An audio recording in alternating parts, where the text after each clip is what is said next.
Hello everyone, welcome back to my channel. अगर आपने last videos देखी होंगी तो हमने फर्स्ट पार्ट में पदार्थ विज्ञान के अंदर आयु, आयुर्वेद के लक्षण ये सब पढ़ा था। फिर उसी से रिलेटेड जो क्वेश्चंस पूछे गए हैं वो मैंने आपको एक्सप्लेन करा थ्रू रिवीजन।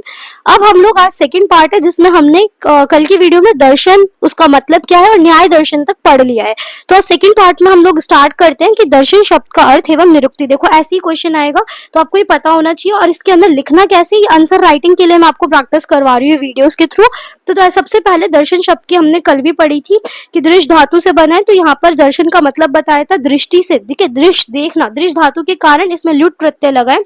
सबसे पहले आपको ये पता होना चाहिए इसकी निरुक्ति ये कैसे बन रहा है।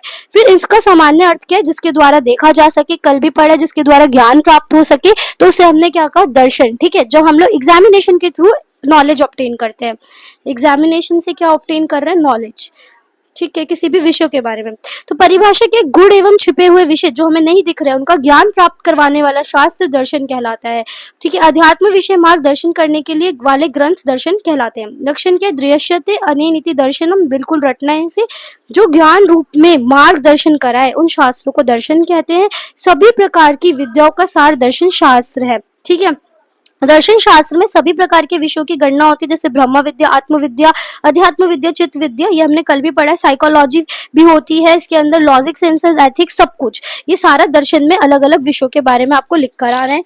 फिर उसके बाद आपको लिखना है कि जो शरीर विज्ञान, समाज विज्ञान, मनोविज्ञान, भौतिक विज्ञान, ये जितने भी विज्ञान है अपने अपने दृष्टिकोण से सभी दर्शन करते हैं। फिर दर्शन शास्त्र का एक ही उद्देश्य जो हमने बताया था, एक तो दुखों से निवृत्ति और मोक्ष की प्राप्ति।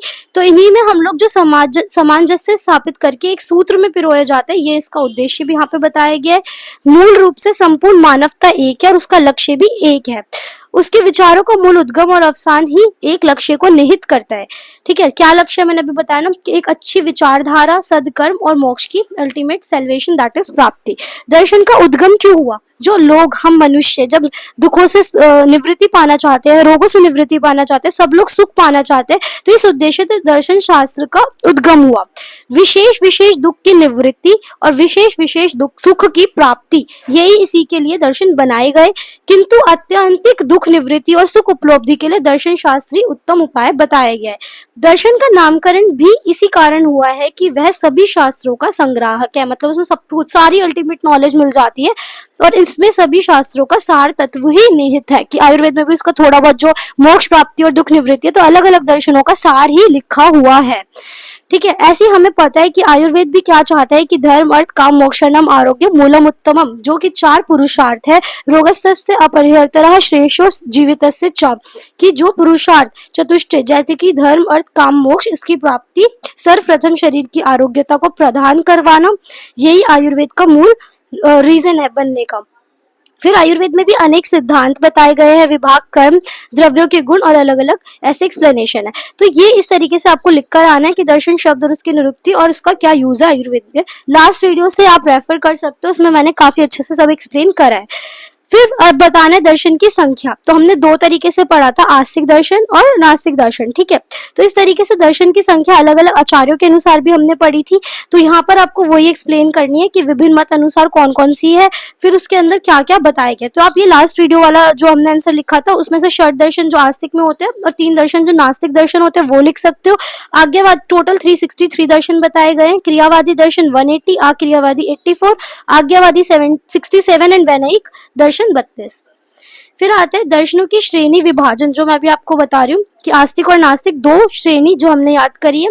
इसके अंदर आस्तिक दर्शन जो है, जो ईश्वर को सत्ता मानते हुए, वेद में जो पुनर्जन्म को मानते हुए, कर्म को मानते हुए बताया गया है, जिसमें न्याय दर्शन, वैशेषिक, योग, सांख्य, मीमांसा दर्शन और वेदांत।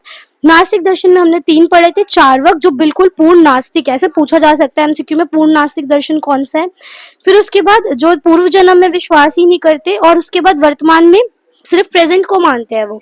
ठीक है, उसके बाद 2 दर्शन जो और है वो बौद्ध और जैन दर्शन है, जो कि नास्तिक दर्शन, आस्तिक नास्तिक के अंदर उसमें रख दिया गया है कि मतलब वो भगवान को तो नहीं मानते लेकिन वो पुनर्जन्म और कर्म फल को मानते हैं।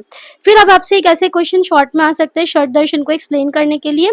तो आपको मैंने कल भी ये याद कराया है कि आपको कपिल को ऐसे याद रखना है क्रिकेटर से कि वो संख्या में रन बना रहे हैं। पतंजलि आपको योग याद आएगा, महर्षि जैमिनी में मी आ रहा है, मीमांसा उसके बाद व्यास वाला है वेदांत। कर्ण से आपको याद रखना है, कान से कि अच्छे शब्द, विशेष चीजों का ध्यान रखने के लिए हमें कान का यूज करना पड़ता है, कर्णाद। और महर्षि गौतम फॉर न्याय दर्शन, ये आपको याद रखना है। यहाँ पे अक्षपाद था तो अक्षी से याद रखना है न्याय। नेक्स्ट क्वेश्चन है षट दर्शनों का परिचय। तो हमने सिर्फ अभी न्याय दर्शन पढ़ा है, तो हम न्याय दर्शन का ही तो हमने न्याय दर्शन के मुख्य सिद्धांत पढ़े थे, न्याय दर्शन के बारे में कंप्लीट पढ़ लिया है। तो यहाँ पे हम न्याय दर्शन रिवाइज करते हैं। न्याय दर्शन का अर्थ है न्याय सम्मत जो तर्क, जिसका उद्देश्य क्या था, सत्य ज्ञान की प्राप्ति, एक उचित प्रमाण तक पहुंचना। अक्षपाद गौतम द्वारा रचित इसके हैं। फिर न्याय के मुख्य विषय मैंने कल भी बताया था, सूत्र इसमें 5 अध्यायों में लिखे हुए हैं, प्रत्येक अध्याय में 2 आह्निक है। प्रथम अध्याय में 19 पदार्थों का, हमने कल 16 पदार्थ जो पढ़े थे, यहाँ पे ये 16 थे, ठीक है, इसको हमें याद रखना है। 16 पदार्थों का वर्णन यहाँ दे रखा था। प्रमाण, प्रमेय, संशय, प्रयोजन, दृष्टांत, सिद्धांत, तर्क, निर्णय, वाद, जल, वितंडा, हेतु, आभास, छल और जाति और निग्रह स्थान। इसकी ट्रिक भी अवेलेबल है, लास्ट वीडियो में आप चेक करना। फिर दूसरे अध्याय में 2 आह्निक का वर्णन है। प्रथम में संशय की परीक्षा के बाद 4 प्रमाणों का वर्णन है, और उसके बाद हमें इसके अंदर प्रमाण पढ़े थे, प्रत्यक्ष, अनुमान, उपमान, शब्द, व्याप्ति, आकृति और जाति के संबंध में पूर्व पक्ष की शंकाओं का युक्ति युक्त समाधान बताया है। और जो दूसरा है उसके अंदर अन्य प्रमाणों के बारे में बताया, वर्ण के बारे में, पद और पदार्थों की चर्चा करिए। फिर तीसरे अध्याय के अंदर 4 विषय और कौन से बताए, आत्मा, शरीर, इंद्रिय, अर्थ, और दूसरे में बुद्धि और मन बताया है। चौथे अध्याय में इन्होंने प्रकृति, प्रत्यभाव, फल, दुख से मुक्ति बताई है, और 5वें में निग्रह स्थान और जाति का वर्णन है। ठीक है, इस तरीके से आपको ये पता होना चाहिए।